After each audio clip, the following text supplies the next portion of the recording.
สุขสบายดีพี่น้อง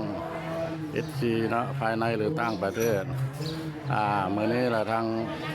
พ่อบ้านพะเลาะเนี่ยเนาะได้มาเก็บภาพบรรยากาศยามเช้าๆเนาะอยู่ราวๆ7:30หา8โมงอยู่ที่วัดนาโบเนาะมื้อนี้เพิ่นเฮ็ดพิธีใส่บาตรเนาะภายหลังใส่บาตรมาอย่างแล้วเพิ่นสิพรบวนสวนบ่นำมาลานี่แหละเนาะหอลักเมืองของเมืองตะแคกแข่งคำวันเฮาเลยเนาะมันสิเป็นอะไรเนาะสิคนน้อยกันหลายแล้วตามพ่อบ้านพะเลาะไปเบิ่งเลยเนาะ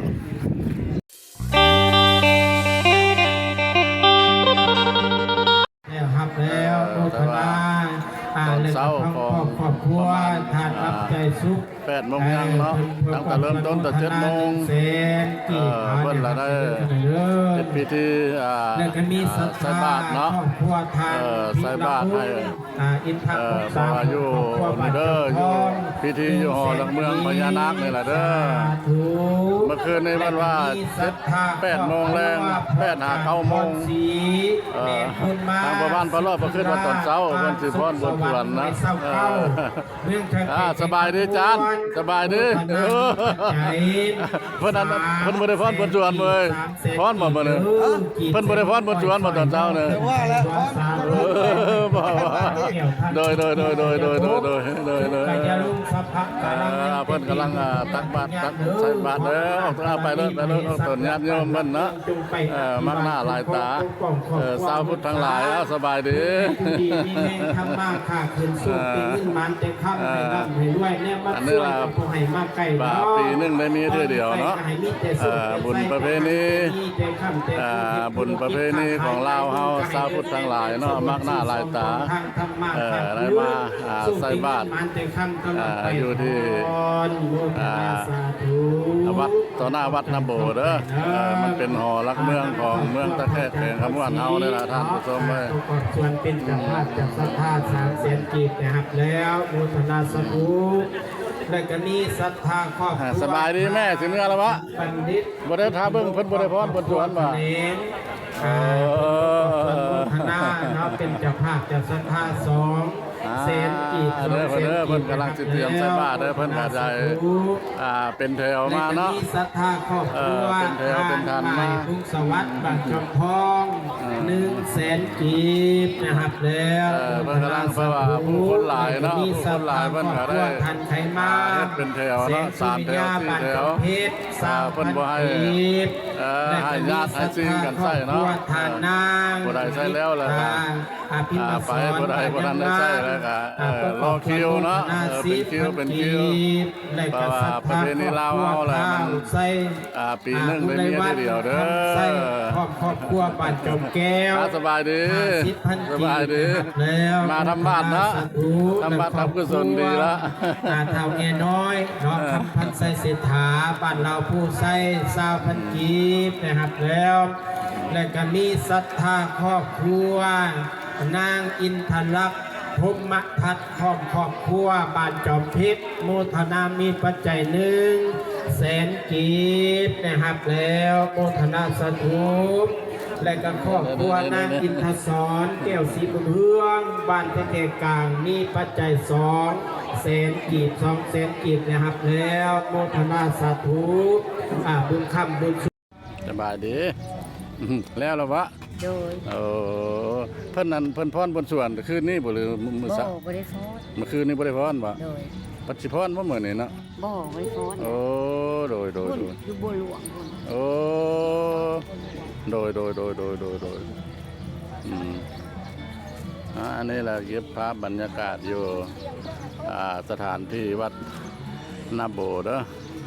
แต่ว่าเพิ่นก็อันนั้นเนาะเฮ็ดบาทสวรรค์เนาะบาทสวรรค์เพิ่น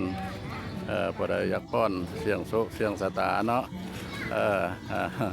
ในอย่างมันมีเงินเฮาเสียงโชคสตาเฮาเนาะเฮาไปกำเอาเต็มกำเฮานั่นละบ่ได้ให้นับกำเอาเงินเหรียญนะมันเป็นเงินเหรียญละบาทเพิ่นแล้วมันมีทั้งหมดนี่ก็ กสิหลายบาทอยู่เนาะเดี๋ยวพอเหรียญสลาอยู่แม่นหมดในนั้นนะบัดนี้เฮาป้อนล่ะป้อนตะนับนึ่งมาเพื่อไปจนสุดละเฮานึกซะก่อนได้นึกก่อนว่าหาทาผู้ค้าเนี่ยเนาะสิมีอยู่มีกินสิร่ำสิรวยเมื่อหน้าสิกว้างสิขวางขอให้มันเหลือแล้วก็ถือว่ามันมีอยู่มีกินนะเนาะถ้าว่ามันบ่พอก็ถือว่า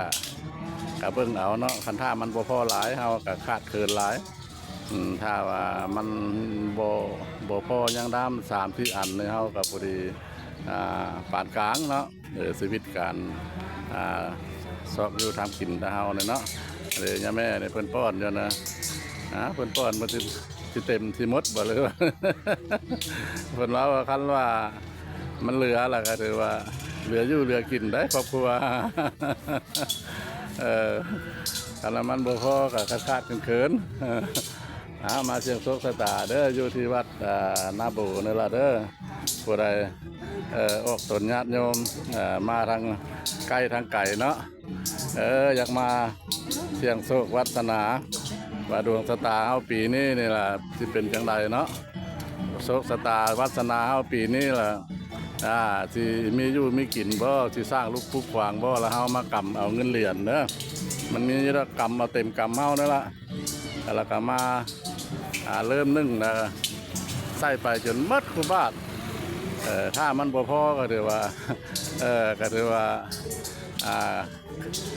ขาดเขินเนาะการสร้างอยู่ทำกินเนาะคันมันเหลือก็ถือว่ากุมอยู่พอกินเนาะเหลือกินเหลือใช้เด้อมาเสียงโชคชะตาเด้อมาวัดโชคชะตาอยู่บ้านอยู่เมืองเฮาปีนี้แหละถึงควบปีเพิ่นเฮ็ดทุกปีนึงมีเทื่อนึงเนาะมาเสียงโชคชะตาเด้อสิเหลือกินบ่หรือสิคุ้มกินปีนี้สบายโอ้มาพร้อมหน้าพร้อมตาเนาะ สบายดีมาพร้อมหน้าพร้อมตาฮะเงินพาพุ่นเข้ามาพาเข้ามันเข้ายืมมาเอาเลยบ่ได้มาแล้วมีอาคาเวียกอันนั้นอะไรอย่างวะมีแต่มาถ่ายทำนี่แหละว่านนี่ตัวแรงว่านนี่ก็มามากราบมาไหว้อันนั่นแหละหอหลักเมืองเอาละเพื่อนเราสิพรบนสวนก็สิมานะยันบ่ได้พรเขาบ่ได้มาเขาจะจมหายอยู่คำวานมาซื้อนี่เนาะเจ้าก็มาแล้วอันบุญ21 มีนาเนี่ยมอไซค์บ่ให้เฮาไปแล้วบ่มีต้นมีหลาเฮาก็บ่ไปล่ะเพิ่นเนาะเอามาเสียงซกสักสายตาเด้อมากำเอาเงินเหรียญนี่ล่ะกำเอาเงินเหรียญแล้วเต็มกำแล้วไปยายใส่บาทคันท่าว่ามันเหลือก็ถือว่าเหลืออยู่เหลือกินหั่งมีเป็นดีแล้วเนาะถ้ามันบ่พอก็ขาดเขินมาเสียงโชคชะตาวัฒนาเด้อปีนี้ในปี2025-26นี่แหละที่เป็นอะไรสิพออยู่พอกินบ่หรือสิเหลือกินมา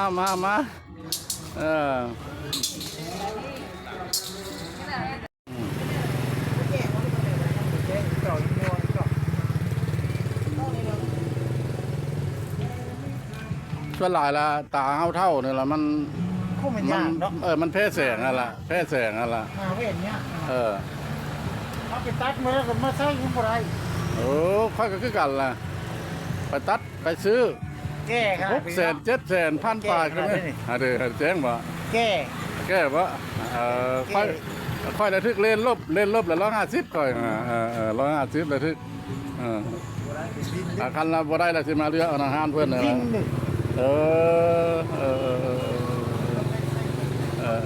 อันนี้มันเป็นอาหาร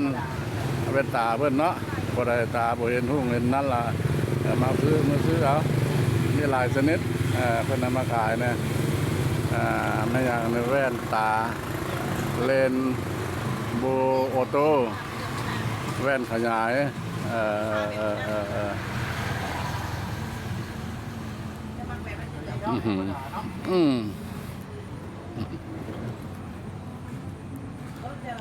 มาเบิ่งนำกันเด้อ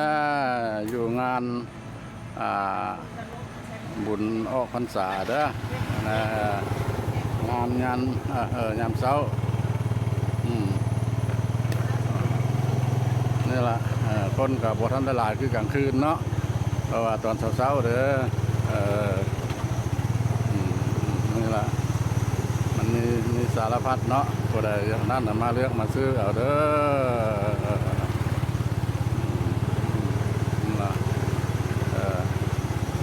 นี่ละหลายแนวมีสิ่งเพื่อหน้าแพร่อันนี้นะมันชื่อเนี่ยท่าด้านเด้อชื่อเนี่ย